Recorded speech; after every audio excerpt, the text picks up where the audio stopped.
Debate को शुरू करूं उससे पहले एक जो बहुत ही बड़ी बात ये कि हाईकोर्ट का एक फैसला आता है, उस पर ममता बनर्जी कहती है मैं नहीं मानूंगी, मैं सुप्रीम कोर्ट जाऊंगी। सुप्रीम कोर्ट जाने का अधिकार ममता बनर्जी के पास है, लेकिन ये कहने का क्या किसी भी चुनी हुई सरकार का अधिकार है, और वो भी चुनावी सभाओं में, कि मैं इस फैसले को नहीं मानूंगी। शिवम, मैं आपके पास पहले आ रही हूं, शुभांकर जी जुड़ जाएंगे तो मुझे बताइएगा। 92% मुस्लिम आबादी पश्चिम बंगाल में इस वक्त ओबीसी का जो लाभ है वो उठा रही है।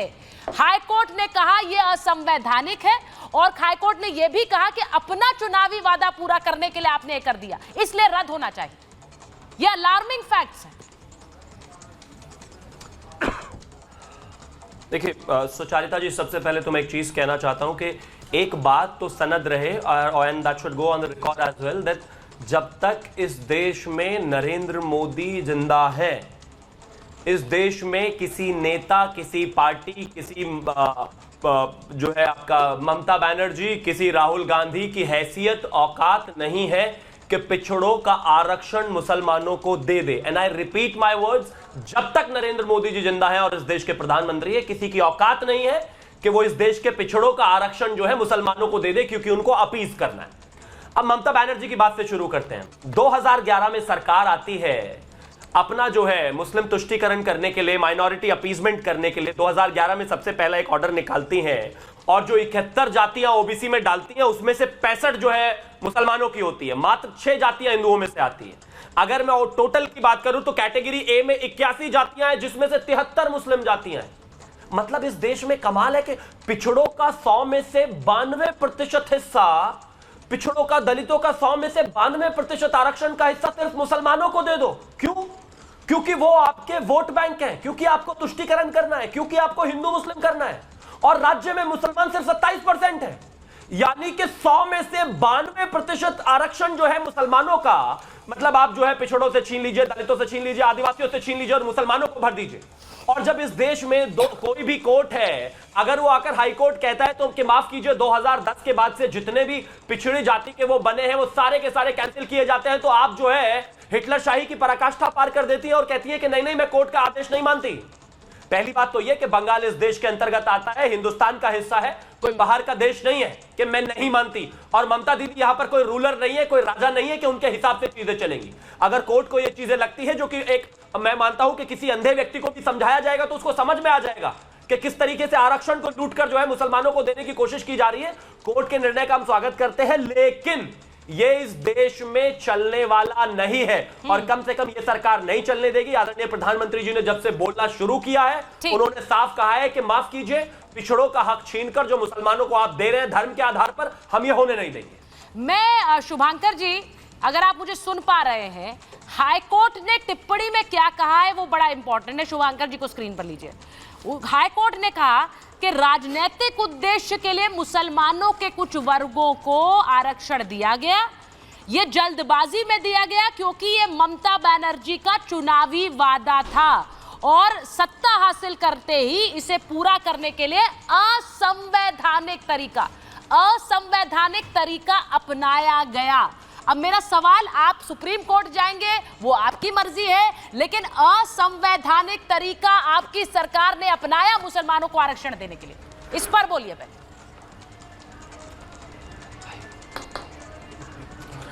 देखिए, मेरा सिर्फ इतना कहना है कि मुझे जहाँ तक लगता है कि शायद हमारे जो हमारी जो गठबंधन है, इंडिया गठबंधन, उनको शायद कम्युनिकेशन मैनेजमेंट शायद वाकई इधर गवर्नमेंट से सीखना चाहिए। वो शायद मीडिया के साथ या कोर्ट के साथ उतना अच्छा कम्युनिकेशन मैनेजमेंट नहीं हो पा रहा है। और जहाँ तक कोर्ट की बात रही, शायद इस टिप्पणी के बाद ही शायद दीदी ने ये बात कही कि वो सुप्रीम कोर्ट जाना चाहेंगी, क्योंकि यहाँ बात जो मेनली आ रही है वो ये है कि क्या वहाँ पे आरक्षण, बात असंवैधानिक कह दी गई, लेकिन अगर असंवैधानिक है तो फिर एनसीबीसी के पास वापस जाने को क्यों कहा? क्यों ऑर्डर में ये चीज़ लिखा गया है कि national commission for backward classes को आपने, उनके साथ आपने इसको पूरा समीक्षा नहीं कराया, जो पूरा जो है आपने वहाँ पे सेंसस कराने से पहले दे दिया गया। जल्दबाजी की बात जहाँ तक है वो कहीं ना कहीं मानी जा सकती है। कोर्ट के पास जो डॉक्यूमेंट जो एनसीबीसी के तरफ से भी गया होगा और जो हमारे स्टेट काउंसिल के तरफ से भी गया होगा, उसके हिसाब से जल्दबाजी की बात अगर कोर्ट को लगता है वो आपने कोर्ट कह शुरुआत सकती है। में जो कुछ लेकिन भी जहां कहा, पे जो टिप्पणी यहाँ जवाब पे से बचकर जब बात आप ठीकरा political दूसरों पर gains की फोड़ने और की इसकी कोशिश है, करते हैं, तो चाहे शायद वो इस मीडिया टिप्पणी में हो, शायद चाहे पोस्ट वो किया हो, पीआर जहाँ पे एजेंसीज दीदी हो, कह रही थी, तो शायद इसका सीधा इस मतलब टिप्पणी ये को होता है लेके कि वो, सीधे जवाब से इस आप बच टिप्पणी रहे के हैं। बाद पहली बात। शायद उनको लगता शुभांकर है जी, कि शुभांकर ये, जी मेरी बात सुनिए। सर्वोच्च दूसरी न्यायालय बात, के पास जाके ये जो बयान मैंने पढ़ा ये कोर्ट की टिप्पणी है, ये बाकी किसी ने कुछ नहीं कहा है। मैं तो आपसे पूछ ही नहीं रही हूं कि प्रधानमंत्री ने क्या कहा, बीजेपी के राष्ट्रीय अध्यक्ष ने क्या कहा, अमित शाह जी ने क्या कहा, मैं उस पर जा ही नहीं रही हूं। शिवम त्यागी क्या बोल रहे हैं मैं उस पर भी नहीं जा रही हूं। कोर्ट ने कहा आप लोगों ने असंवैधानिक तरीका अपनाया। की भी नहीं, मैंने बीजेपी के ऊपर टिप्पणी की भी नहीं। हाँ, मैंने बीजेपी के ऊपर टिप्पणी की भी नहीं। मैंने तो यहाँ पे सिर्फ इतना कहा कि वहां पे अगर ये डिसीजन अगर हुआ था हाँ। तो उसका पहले तो अगर तो आप अगर आधार समझ सके तो पहले तो वो समझे। अभी तक ये बात हो रही है कि वहां जो है 42 में से 41 जो लाभार्थी जो उधर से दिखाए जा रहे हैं, वो सेगमेंट जो है, वो सेक्ट जो है वो मुस्लिम्स का है, ये दिखाया जा रहा है। साहब, प्रावधान एक बात होती है कि कानूनन इतना प्रावधान बनाया जा रहा है, वो भी ओबीसी सेगमेंट के अंदर। मैं आपको बता दूं 16 मई 2024, इसी 16 मई की बात कर रहा हूं। आप देखिए, एक एनसीबीसी नहीं, national commission for backward classes ने पंजाब और वेस्ट बंगाल को दोनों को सर्कुलर भेजा था कि आप अपने ओबीसी के रिजर्वेशन को बढ़ा सकते हैं, क्योंकि 50% का जो ओवरऑल जो रखा गया है सुप्रीम कोर्ट द्वारा, जो एक मापदंड जो रखा गया था, उससे हम लोग कहीं ना कहीं 5-6% के लिए कहा या फिर ये कहा कि मुसलमानों को ओबीसी में आरक्षण दे दीजिए। सर, दोनों बातें अलग हैं। पूरी बात सुन लीजिए, डोंट कंफ्यूज द टू, क्योंकि ऐसा करके आप व्यूअर को भी कंफ्यूज कर रहे हैं। आप वही, आपकी कोशिश भी है कि उसकी प्रावधान की गई। नहीं, ओबीसी आरक्षण बढ़ा दो या फिर 92% मुस्लिम पॉपुलेशन को आरक्षण दे दो, दोनों में फर्क है। आपने वो किया, उस पर बोलिए पहले। उसमें मुसलमानों को लाभ नहीं उतना मिल पा रहा है जितना हिंदुओं को, क्योंकि वो बटे हुए हैं। आप इस बात को समझिए, वो सेगमेंट के हिसाब से, सेक्ट के हिसाब से, कास्ट के हिसाब से बटे हुए हैं। और ये लॉजिक जो है अभी तक जो थोड़ा और बढ़ा मुझे समझ नहीं आया कि 92% पॉपुलेशन को लाभ मिल गया, लेकिन शुभांकर जी यहाँ बैठकर कह रहे हैं कि वो लाभ मिल ही नहीं पा रहा है। मेरा सवाल ये है सर कि ये जो ऊपर से चादर डालकर आप दिखाने की कोशिश कर रहे हैं कि हमें कहा गया सरकारों को कि आप ओबीसी आरक्षण बढ़ा लीजिए। नहीं सर, ये ऊपर से चादर डालना ही है। आप ये क्यों नहीं एक्सेप्ट कर रहे हैं कि 92% पॉपुलेशन को आज मुस्लिम आरक्षण मिल रहा है? मैंने जो बात कही आप उसी बात को आप दोहराएं, उसी बात को कहें। अगर आपको मेरे ऊपर कोई अपने शब्द अगर मेरे मुंह में ठूसते हैं तो फिर आप उसको काउंटर कर सकते हैं तो कर लीजिए। आप अभी भी चोला पहनाने की कोशिश करें। अब जी आपके पास आ रही है, जरा बताइए, क्योंकि ये सिस्टम पिछड़ा विरोधी रहा, ये तो राहुल गांधी भी अब चीख चीख कर कह रहे हैं। नहीं, देखिए ऐसा है, पिछड़ा विरोधी है, पिछड़ा समर्थक है, इस पर तो मैं बाद में आऊंगा। पहले देखिए, पश्चिम बंगाल की आबादी में अगर मुसलमानों का प्रतिशत 27, 28, 29, 30 है, मान लीजिए, हिंदुओं की आबादी 70, 71, 72, 73 है, उसमें दलित और पिछड़े वर्ग की आबादी 70, 71 में भी 80-85% है। लेकिन अगर 179 पिछड़ी जातियों में 118 केवल मुसलमान है, यानी आप 66% केवल उसमें मुसलमानों को डालते हैं, तो किसके पक्ष में गाया गया है? 70% जो आबादी है उसको अब 33% उसमें अगर शामिल है, 30%, तो ये क्या हो रहा है देश में? एक दूसरी बात कि अपनी बात करने से पहले यह स्पष्ट करना जरूरी है कि मुसलमानों के आरक्षण का विरोध नहीं है।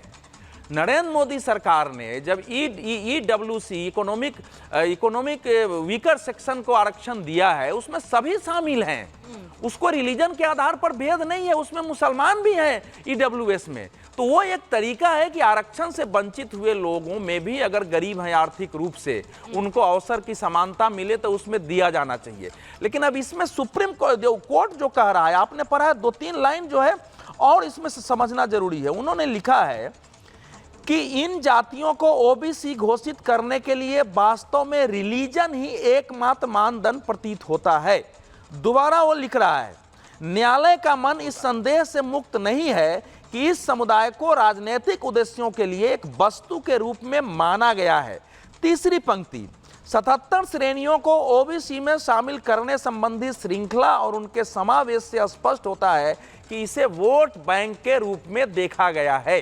और उसने ये भी कहा है कि मुस्लिम समुदाय का भी अपमान है। तो न्यायालय स्पष्ट कह रहा है वोट बैंक। अब हुआ क्या है देखिए, इसमें एक चीज पूछना नहीं, चाह रही इसमें हूँ। 2 पॉइंट जरूरी है। के पास जाऊंगी, हाँ। ना जरा बोलिए, 2 पॉइंट बोलिए। समझिए। ये केवल ममता बनर्जी जब वाम मोर्चा सरकार जा रही थी सत्ता से, जब हाँ। लगा कि हम जा रहे हैं, उसका जिक्र किया मैंने, तो बिल्कुल। उसने क्या किया कि उसने अलग से एक ओबीसी ए बनाया। हाँ। उसमें 42 जातियों को शामिल किया, जिसमें से 41 मुस्लिम थे। एग्जैक्टली। जब ममता बनर्जी की सरकार आई तो इसने उसको वो ए के साथ साथ एक बी भी बना और दिया। डाले, बिल्कुल नहीं, सही। उसमें हाँ। 35 डाला। और इसके लिए जो कोर्ट कह रहा है, नहीं 35 में 33 कोई मुस्लिम नहीं, जातियां कोई थी। नोटिफिकेशन नहीं दिया। कोई मीटिंग नहीं, कहीं सही। से कोई आवेदन नहीं मंगाया हाँ, गया। हाँ। पिछड़ा वर्ग आयोग से भी उसकी संस्तुति नहीं ली गई।